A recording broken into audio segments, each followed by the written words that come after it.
কৃষক বন্ধু বান্ধৱীসকল, আপোনালোকে প্ৰায় সকলোৱে জানে কেন্দ্ৰ চৰকাৰে PM কিষাণৰ 20 নম্বৰ কিস্তিৰ তাৰিখ ঘোষণা কৰিলে। 2025 চনৰ অহা মাহৰ 2 আগষ্ট তাৰিখে এই আঁচনিৰ ধন হিতাধিকাৰীৰ বেংক একাউণ্টত DBTৰ যোগেদি পোনপটীয়াকৈ জমা হ'ব। আজি PM কিষাণৰ চৰকাৰী ৱেবছাইট pmkisan.gov.in ত 20 নম্বৰ কিস্তিৰ তাৰিখ প্ৰকাশ কৰিলে কৃষি আৰু কৃষক মন্ত্ৰালয়ে।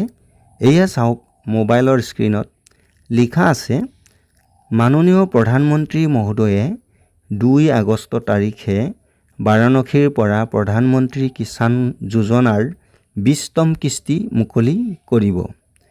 অৰ্থাৎ অহা 2 আগষ্ট তাৰিখে বাৰাণসী লোকসভাৰ অন্তৰ্গত চেৱাপুৰী বিধানসভা সমষ্টিৰ বনৌলী গাঁৱত এখন ভাৰতৰ প্ৰধানমন্ত্ৰী মোদী ডাঙৰীয়াৰ বিশাল জনসভা আছে। এই জনসভাতে ভাৰতৰ প্ৰধানমন্ত্ৰী মোদী ডাঙৰীয়াই ৰিম'টৰ বুটাম টিপি আঁচনিৰ ধন মুকলি কৰিব।